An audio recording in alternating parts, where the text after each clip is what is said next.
Мы сейчас находимся в Вилахе, обществе, где очень много находится памятников, посвященных богине Тушоле. Но что здесь особенно именно в этом городке мертвых или городе мертвых, то, что он был культурным центром, это место, это 100%, это факт, это видно.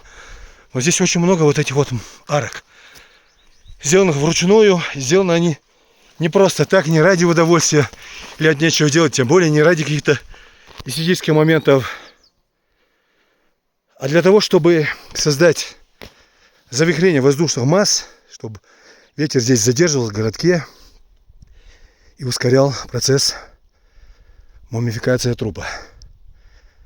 На нашем языке труп означает дака, то есть высушенный, мумия.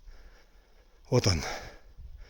Сразу видно, что люди не просто жили, но и дружили с законами природы.